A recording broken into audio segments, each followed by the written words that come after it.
Hello everyone, it's Danny Hafen again. We are about to start the third game of Gambit Esports versus Flash Wolves. Flash Wolves are up 2-0, and I am going to be color casting and analyzing this game to explain why and how teams are winning. As you can see, I am watching it live without the noise on, so the thoughts and ideas are my own.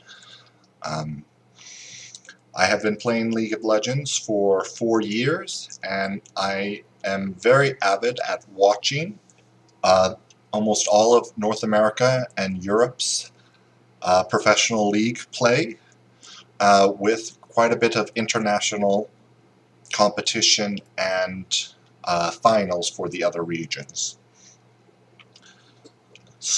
At this point, I would say that Gambit Gaming is losing for two reasons. One, too much late game scaling, but that is secondary to mistakes of choosing when and how to fight. Last game, they had a 4v5 fight in mid lane, not underneath their turret. They didn't need to take that fight. They could have sacrificed their turret. They didn't, and things snowballed from there out of control. In the first game, Gambit took first Baron, was in the midst of taking second Baron when they, after going 5-6 seconds of holding the damage on the Baron at 2000, decide to take it lower even though the Kha'Zix is not dead and Smite is not up on Diamond procs. Will Gambit stop making these critical mistakes and win a game, or will Flash Wolves prove their dominance here in a 3-0 victory?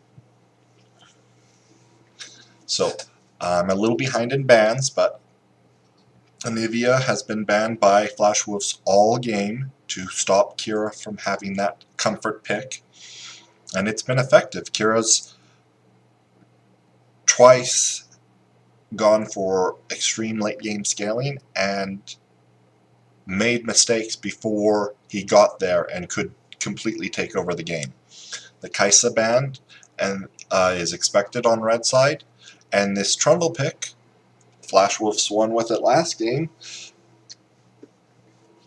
Why not do it again? And like I said, I want to see them win with a comp and picks very similar to one of their first two drafts to show that they can do it because they're better and not just because Gambit made mistakes, and to hide any of the Gouda that they have yet to need to get out of this stage of the MSI and into the next one.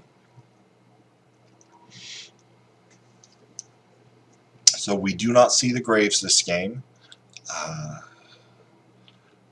I'm a little saddened by that. I thought it performed very well last game, and it fit the style that they needed to bring. Bringing Kha'Zix this game, he is less effective at dealing with Banner of Command minions. And PvP Stejos, with Gangplank being banned, has yet to show a top lane physical damage dealer. So they're not going to be able to deal with Banner of Command minions if they show up, which have been very prevalent throughout this tournament. Because Rakan is banned, Xayah has seen no prevalence, and I am super happy that neither Lodik or Betty have been putting preference on the Caitlyn. She had almost 100% pick ban presence in the 28 games prior to this, and her win rate was far below 50%, and her ability to take first turret was... It appears that something has happened to the stream. I am very confused. I'm turning on the sound to see what's going on. The sound is not turning anything on. I'm going to refresh the page. Stick with me, team. And I believe this is being suffered by everybody live, just as I am suffering it live. Looking at the chat, everybody else is saying, rest in peace, blackout, black screen. Well, hopefully in Berlin they're still okay. I have a lot of people that I appreciate in that area, and I'd be very saddened should they be lost. I'm sure this is just a technical difficulty.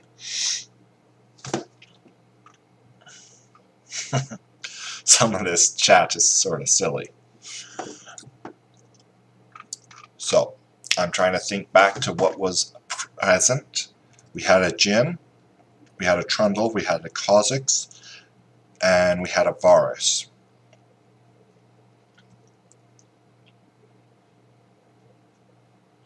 Camille was yet to be picked or banned. I hope, I pray that PvP Stejos picks that Camille, picks a top lane bruiser, does something to change it up, because at this point, if they don't, they're not going to win. They need to have less late game, more early game, more assured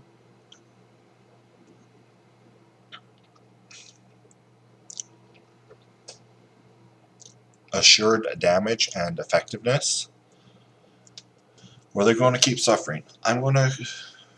Oh, hey, it's back. Yay, and we've missed everything. Okay, so this is the first Morgana game we have yet to see. She's been banned or picked a lot this tournament in the 30 games prior to this, though she has not been seen yet this series. Karthus, once again, is banned. Flash Wolves did that the last time they were on blue side. They don't want to have to play against that pick. And I am quite satisfied with Flash Wolf's composition. It is showing nothing new. It is showing picks that have been very prevalent, and the Vladimir plays a lot like the Swain, feels the same sort of role, and so they are doing what I want them to do to prove themselves superior and to hide any cheese that they may have prepared for later stages of the tournament. Gambit, are they doing what I asked them to do?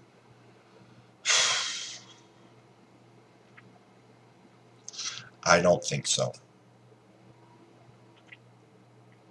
Once again, going to the Kassadin, it is such a late game pick, so late, 38, 40 minutes before it completely takes over a game.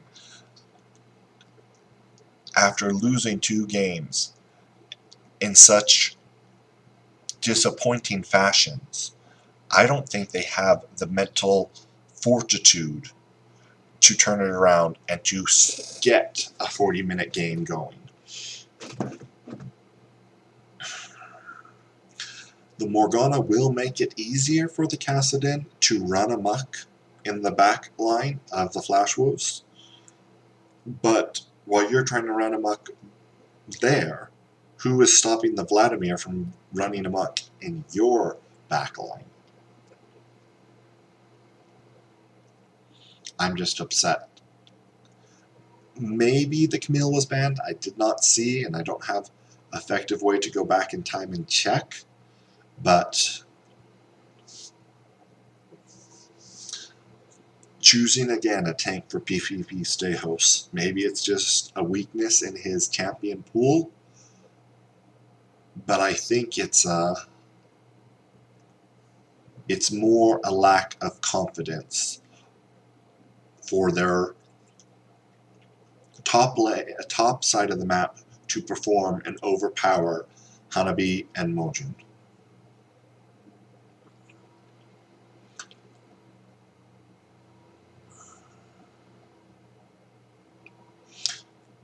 I fully expect a banner of command from both Hanabi and PvP Stejos. I expect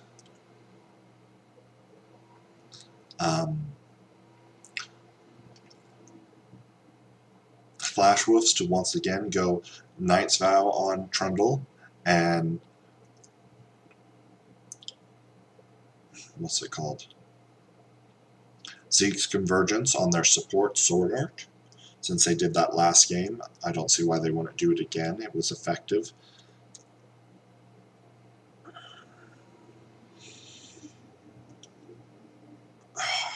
I'm just so upset at the pick ban from Gambit and that the blackout happened, so I couldn't compose all my thoughts of the compositions as it was being picked. Diamond Prox on Kassadin is going to have to find Mojin in the jungle when he is low. He's going to have to make picks happen. He's going to have to control the Dragon Pit, which is easier on red side. If he can do these things, he might give Kira the time needed to get to super late game.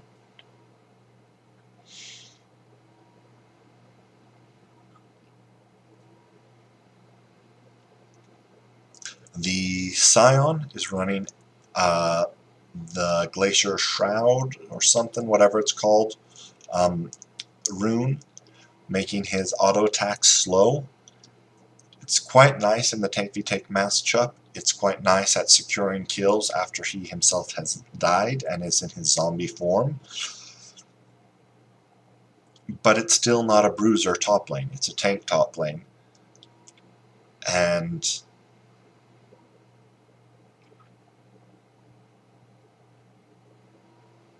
it's going to be rough.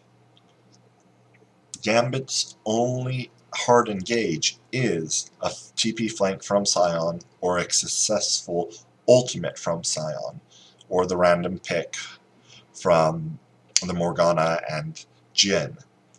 Those aren't very reliable. Those are hard to follow up on.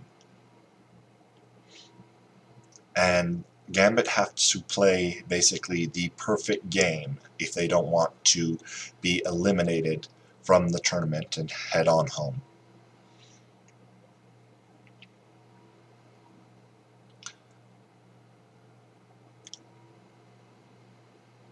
So as demonstrated there by the observers, they are effectively tracking Diamond Prox. If Diamond Prox is tracked, Mojin will not get killed in his own jungle, and they will not have to suffer the effects of falling behind and losing dragons if they know where that Kha'Zix is at all times. Very nice Black Shield from Edward there to stop the engage.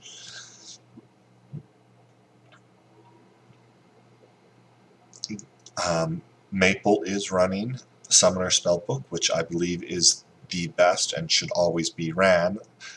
Summoner Spell rune for Vladimir. And he is very effectively punishing Kassadin, having almost double his CS at 5 minutes in. I will try to point out next time Kira is on the player cam, try to get a read on his mental state, but my guess, there he is right now, he was communicating that Vladimir went back, to best my guess, based off how little he said and when he said it.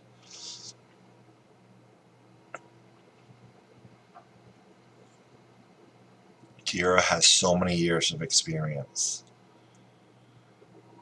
but he hasn't had glory since winning the 1v1 tournament. He's always been referred back to that moment. It looks like he wanted this so bad, and because of that, he's played it wrong, and he's put too much on himself, and didn't ask or demand from his team and coach that they wanted more from their top lane and jungle synergy. Ooh, I like this. This is good. This is very good. We see PvP Stejos hitting level 6, rotating bot, going to use the ultimate in lane before Betty and Sword Art hit their level 6. This should break the tower. This should get first blood and second blood. And Hanabi and Mojin will not be able to do anything top lane. The wave's not big enough. They're there too late. Hanabi's decided to teleport. I don't think he's going to even be able to save this turret. Ooh. Well, maybe he will be. Diamond Proc's getting taken out there. Sneaky fish from Loki, but it's not going to be enough. Mojin's going to find him. Oh, maybe not. Heartbreaking. Heartbreaking, heartbreaking. They had the right play.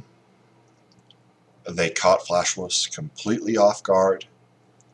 And then they failed to juggle the tower aggro. And were punished for it.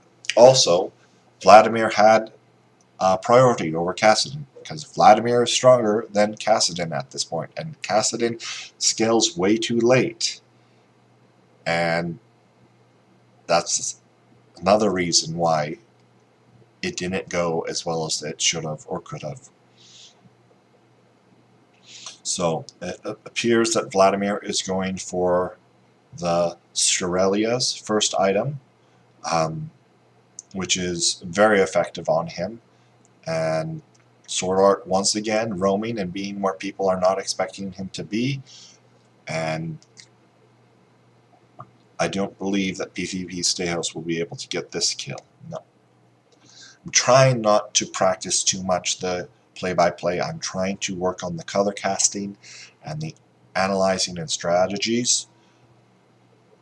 But sometimes I get distracted by the impressive plays that these professionals pull off. I mean, I am a Diamond 3 Leona main. I play with professionals every once in a while. But there is something beautiful in the efficiency of movement and summoner spells and skills that these pros can put out to get the damage out, to survive, and to make that beautiful outplay. Alright, Gambit is behind in gold. They're losing top, they're losing jungle, they're losing mid. The only saving grace right now is the pressure that Lodic and Edward are putting bot lane, getting the tower damage and getting a CS lead, but I don't believe it's going to be enough. Now that Betty and Sword Art have hit level 6, it makes it harder and harder to punish them. And if you don't get first brick, if you get it down to only even 100 life left, it doesn't matter if you don't kill it. And that's where they're at. So Sword Art did run commencing stopwatch. I don't remember the play in which he used it last game, but it is an interesting choice. I think one that could be punished by a stronger team than Gambit later on. But for now, since they've shown superior to Gambit so far, I like the choice. It allows for some incredible outplay potential. And if you don't need it to make the outplays, and you get to save it till the 25-minute mark, well, they'll be even more shocked and have forgotten it by that time.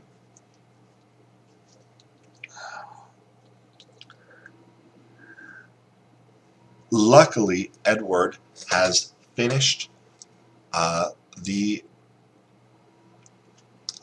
support item quest, getting the Sight Stone effect. Will that vision be enough with the lack of pressure they have in the jungle and mid? Probably not.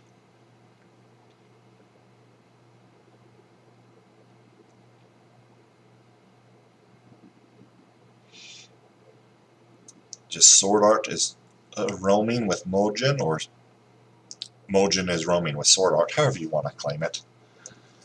And just taking whatever they want, wherever they want on the map at this point.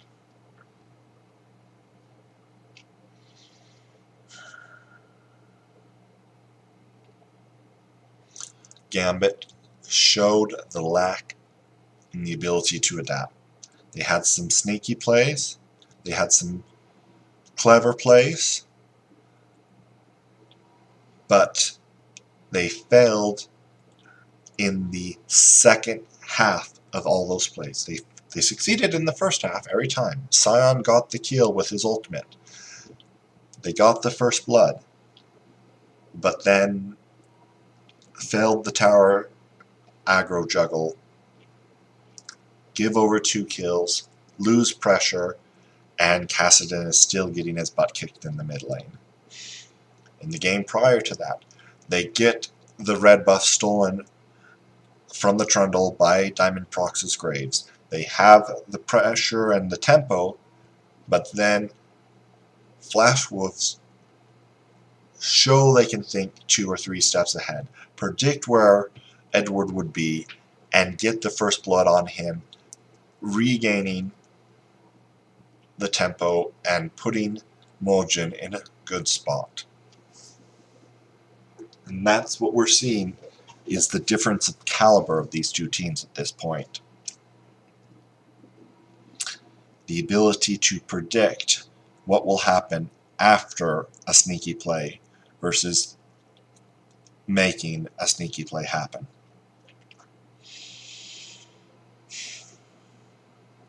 Man, the gold difference is evident in every lane, in every position, and none more so, in my opinion, than mid lane. We have 2 mana items, the Catalyst and the Tear, for Kassadin versus a completed Shurelia's for Vladimir, plus the hello little one, how are you doing? You need to get your teeth brushed and get ready for school, okay? When you get that done, I can give you the computer to play, alright? Popsicle. Get ready for school, and then you may have an otter pop. The joys of being a father.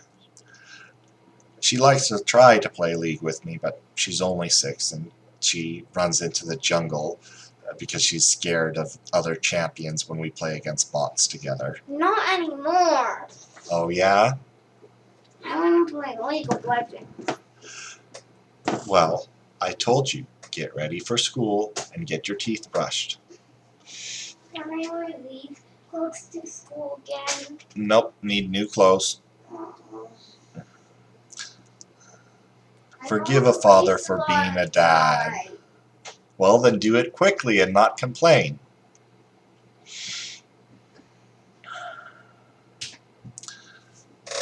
Well, they got the kill there, but they're going to lose so much off that.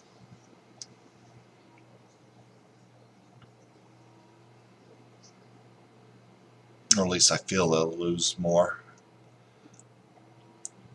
It was a 1-for-1 kill, but the tempo and the pressure that the Flash Wolves get to exert is more prevalent because of the health and remaining summoners and ultimates. They get to put all the warding in Gambit's jungle. They get to push the waves in and get the better back timings. They get to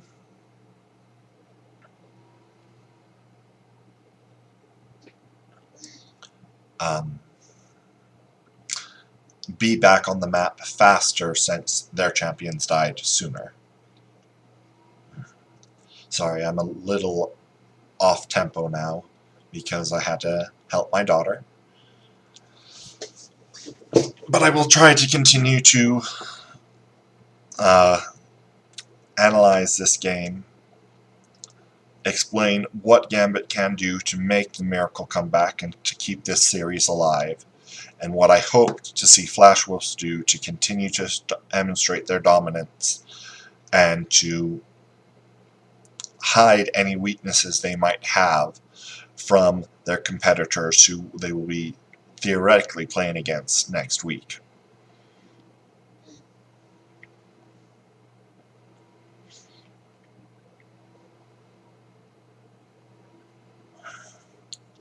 You're trying too hard, Kira. You're trying too hard. You keep going for the 10-15% chance plays, and it keeps backfiring.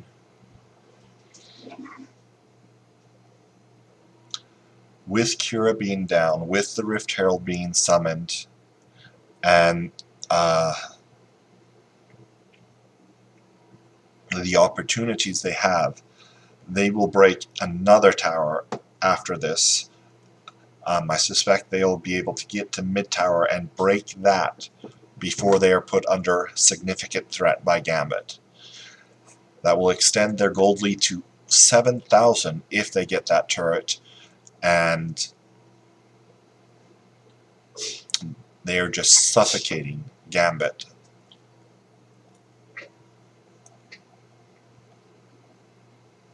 I like that Mojin decided to not build the Tiamat anymore. I don't want to see that item on Trundle. I want to see other ways to deal with Banner of Command minions if they are becoming a problem, whether that be a physical damage champion in the mid lane or a bruiser in the top lane instead of these tanks, or Cho'Gath if you're going to go a tank with his feast. But don't grab Tiamat on Trundle. He does not get enough gold to be able to do his job when he has to put that money into that sink. Not a sink, down the toilet. At least that's what it feels like. Now in solo queue, go ahead. Go ahead. Be the carry. But in team play, at this level, understand what you can and can't do, and understand what your team comp is trying to do, and play to your win conditions. Daddy, Yes. can I keep these pants with this shirt? Yes, you may keep those pants. Okay. You need to brush your hair, brush your teeth, read your baggy books. Let Daddy keep working, okay? Thank you.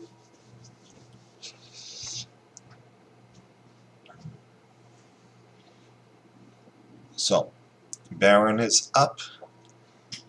Flash Wolves have basically a perfect game here. I mean, they've given away 2 kills, but when those kills happened, they took more than they lost significantly. They have a large gold lead, and as the vision was shown just a moment ago by the observers, Gambit Gaming are blind in so many ways. Ooh, I'm not sure. Is Hanabi tanky enough to do a 2-man Baron right now? So on live right now, the area of effect damage of Baron has been greatly diminished.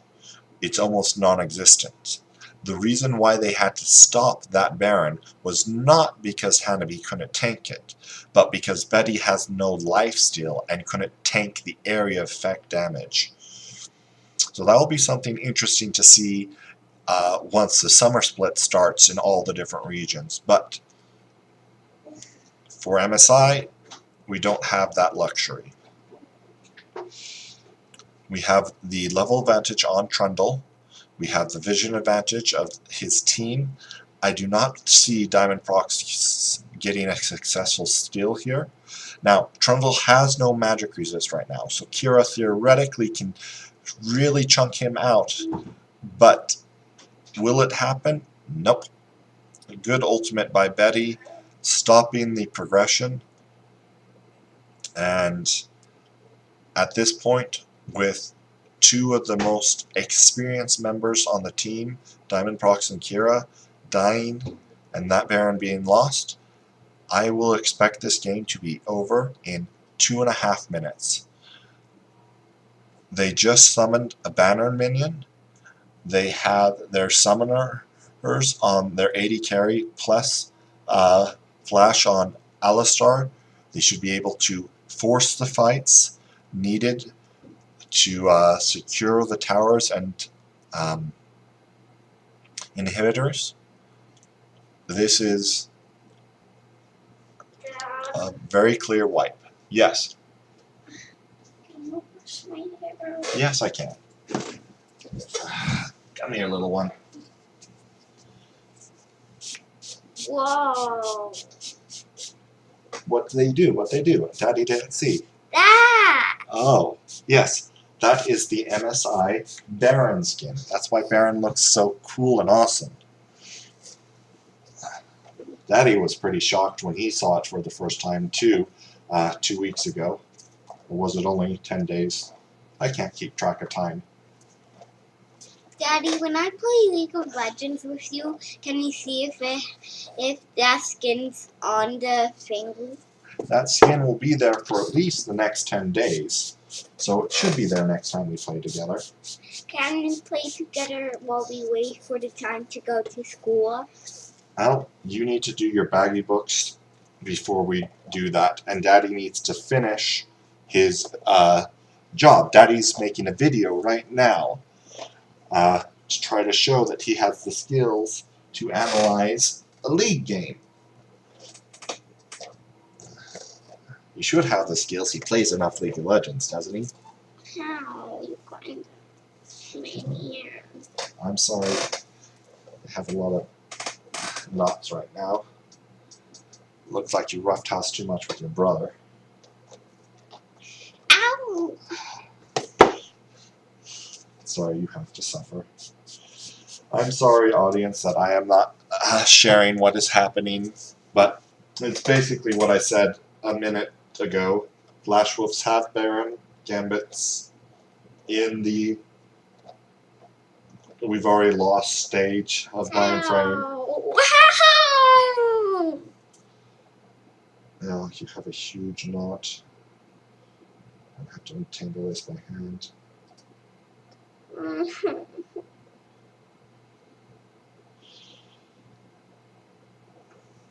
Well, here goes the game, the end of it.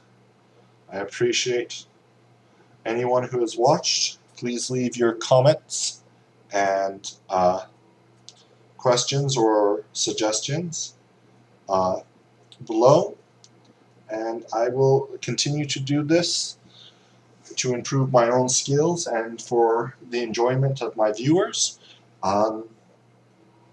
as MSI continues.